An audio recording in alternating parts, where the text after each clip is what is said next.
रहेगा, डॉक्टर बाबासाहेब आंबेडकरांचा, डॉक्टर बाबासाहेब आंबेडकरांचा.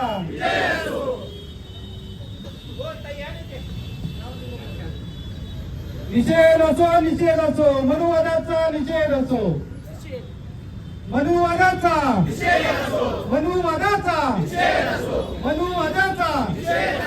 अनिल मिश्राचा न्यायमूर्ती गवई साहेबांना बूट मारणाऱ्याचा निषेध असो,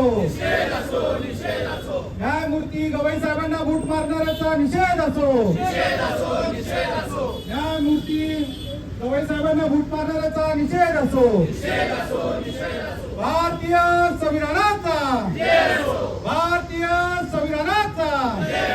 डॉक्टर बाबासाहेब आंबेडकरांचा, डॉक्टर बाबासाहेब आंबेडकरांचा. गवई साहब तुम आगे बढ़ो, हम तुम्हारे साथ हैं. अरे अनिल मिश्रा मुर्दाबाद, बाबासाहेब आंबेडकर जिंदाबाद. अरे अनिल मिश्रा मुर्दाबाद. अरे नीम का पत्ता कड़वा है,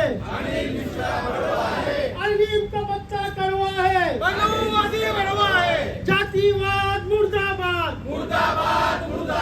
डॉक्टर बाबासाहेब आंबेडकरांचा. अरे जब तक सूरज चांद रहेगा, जब तक सूरज चांद रहेगा, अरे नीम का पत्ता कड़वा है, मनुवादी बड़वा है. अरे अनिल मिश्रा बड़वा है, अरे नीम का पत्ता कड़वा है, डॉक्टर बाबासाहेब आंबेडकरांचा. अरे जातीवाद मुर्दाबाद. ज्या हरामखोरानं गवई साहेबांचा अपमान केला, या देशावरती जे संविधान आहे, त्या संविधानाचे जे जस्टिस आहेत ते निव्वळ मागासवर्गीय असल्यामुळं ज्या दिवशी त्यांना शपथविधी घेतली त्याच दिवसापासून या जातीवादी. अरे डॉक्टर बाबासाहेब आंबेडकरांचा. अरे गवई साहब आगे बढ़ो, अनिल मिश्रा मुर्दाबाद. अनिल मिश्रा मुर्दाबाद. बिचला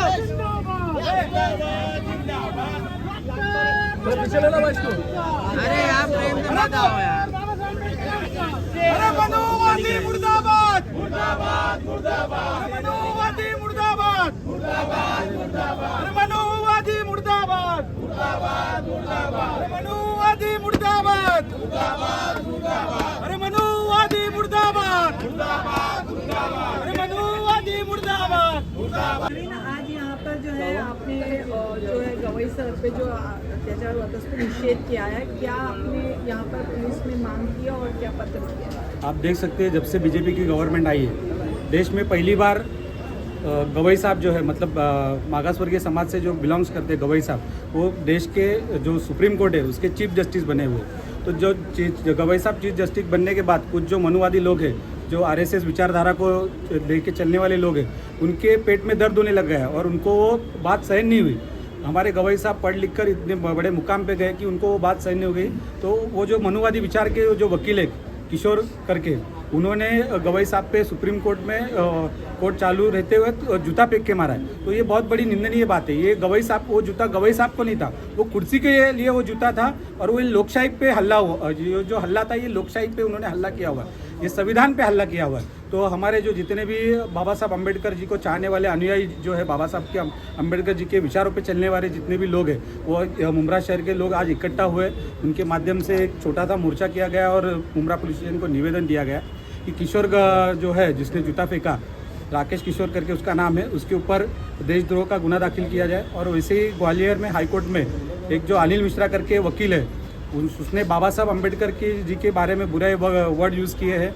वो हमेशा उनके इंटरव्यू आप देख सकते हैं, यूट्यूब पे अवेलेबल है, उसमें बाबा साहब अम्बेडकर जी के बारे में बुरे वर्ड यूज़ करता है. तो उसका भी निषेध हमने किया हुआ है.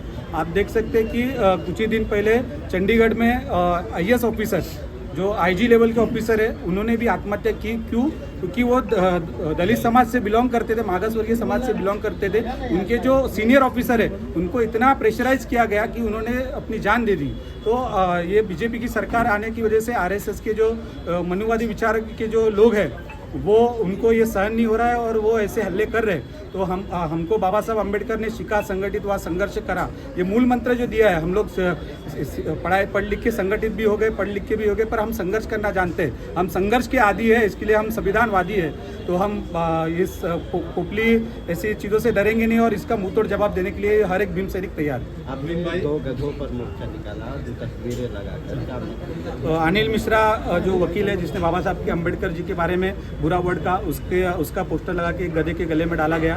उसके बाद में जो राकेश किशोर है जिसने गवई साहब को वो जूता पिक के मारा, उसका भी एक पोस्टर बना के गधे के गले में डालकर उसका मतलब वो दोनों गधे दिमाग से गधे हैं, उनकी सोच से गधे, इसके लिए उनको ये किया।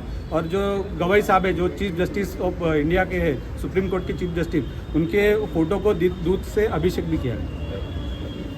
बाबू साहब आज जो आप लोगों ने प्रोटेस्ट किया, वहाँ पर जो सीजेआई थे उनकी तस्वीर को दूध से नहलाया गया। इसके अलावा जो 2 अन्य लोग हैं उन लोगों की फ़ोटो जो है गधे पर लगा के निकाला। आप लोगों ने पुलिस को मैदान दिया क्या? ऐसा है कि अगर कोई अनाड़ी आदमी अगर करेगा तो हम समझ सकते हैं, अनाड़ी भी नहीं कर सकता है। ये तो पढ़े लिखे वकील है और इन्होंने जो गवई साहब के ऊपर जो जूता फेंका, उसकी वजह ये है कि गवई साहब एक मागास वर्गीय समाज के हैं। आज तक देश में वो पोस्ट पे मागास वर्गीय समाज का कोई आदमी बैठा नहीं, और वो होने की वजह से जो मनुवादी विचार के लोग हैं उनके पेट में दर्द चालू हो गया, और चालू होने के बाद में कोई ना कोई कैसा ना कैसा गुस्सा निकलना चाहिए। जैसा कि पहला एट्रोसिटी एक्ट अगर किसी पे दाखिल किया जाता था, आपको एक सादा उदाहरण बताता हूँ कि प्रवीण पवार जब आंदोलन कर रहा था एट्रोसिटी के बारे में, तो एट्रोसिटी दाखिल नहीं हुई थी। एट्रोसिटी दाखिल होती है, बाद में उसको अरेस्ट नहीं किया जाता है। मगर गवई साहब ने जो पुराना कायदा था, जो संविधान का जो कलम था बाबा साहब ने दिएला, उन्होंने अभी वो लागू किया है कि पहले अरेस्ट करो, बाद में उसका जामीन होएगा। तो ये जो ऐसे जो गरीबों को, कुचले लोगों के लिए, जो दलित हो, मुस्लिम हो, जिन पे जुल्म होता है, उनको इंसाफ दिलाने के लिए गवई साहब ने ये जो प्रोग्राम किया, तो ये लोगों के दिल में और दिमाग में एक कि ये आदमी को जल्दी से जल्दी कुछ करो, तो उन्होंने झूठा। इस घटना को लेकर लोग बीजेपी पर ही सवाल निकाले। बीजेपी मोदी जी ने तो उसको कहा है कि उसको निकाल डालो, वकीली कैंसिल कर डालो। मगर बीजेपी होने के वजह से कुछ लोग, सब मनुवादी नहीं बोलूँगा मैं, सब जातिवादी नहीं बोलूँगा, इसमें कुछ लोग ऐसे हैं कि जिनको लगता है कि बीजेपी आई, हुकूमत आई तो हम कुछ भी कर सकते हैं। ऐसा नहीं, जब तक बाबा साहब का बच्चा जिंदा है और सूरज चांद जब तक रहेगा, तब तक जुल्म के खिलाफ हमेशा ये समाज उठेगा, वो चाहे दलित हो, मुस्लिम हो।